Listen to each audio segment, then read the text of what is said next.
কোরআন দিয়া, তারাবির নামাজ পড়লেন কোরআন দিয়া, সব কিছু করলেন কোরআন দিয়া, কিন্তু কোরআন দিয়ে যখন সমাজ চালাতে বলি তখন মুসলমানদের অধিকাংশ মুসলমান তখন বিরোধিতা করে। যেরকম ঠিক কিনা?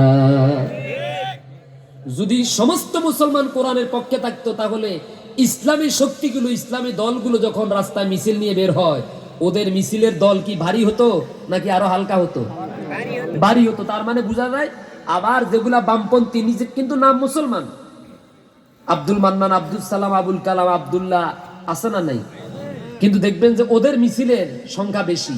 আর তার কারণ কি? কারণ হচ্ছে ওরা শুধুমাত্র কোরআনকে নামাজের মধ্যে, খতমের মধ্যে, পানি পড়ার মধ্যে, তাবিজের মধ্যে সীমাবদ্ধ রেখেছে, কিন্তু আল্লাহর কোরআনকে তারা সমাজে আনতে রাজি। এরকম মুসলমানদের সংখ্যা কি কম না বেশি?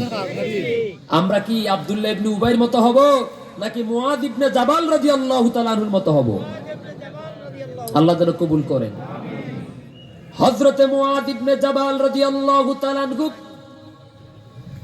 যখন ইয়ামানের গভর্নর হয়ে যাচ্ছেন, রাসূল কারীম সাল্লাল্লাহু আলাইহি ওয়াসাল্লাম বললেন, মুআজ, হয়তো এই বছরের পর ইয়ামান থেকে আসার পর আমাকে তুমি আর নাও দেখতে পারো, হয়তো দুনিয়া থেকে আমি বিদায় নিয়ে যাব।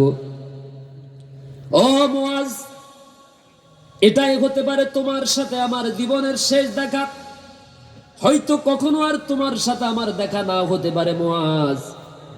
মুআজ রাদিয়াল্লাহু তাআলা কেঁদে ফেললেন বাচ্চা শিশুর মতো, আর বললেন, ইয়া রাসূলুল্লাহ সাল্লাল্লাহু আলাইহি সাল্লাম, তাহলে আমি আপনাকে ছেড়ে, এই মদিনা শহরকে ছেড়ে কোথাও যেতে রাজি নই, কিন্তু আল্লাহর রাসূলের আদেশ তো মানতেই হবে, ঠিক কিনা বলেন? রাসূল যখন বললেন এটাই হয়তো তোমার সাথে আমার শেষ দেখা, মুআজ বললেন, আমি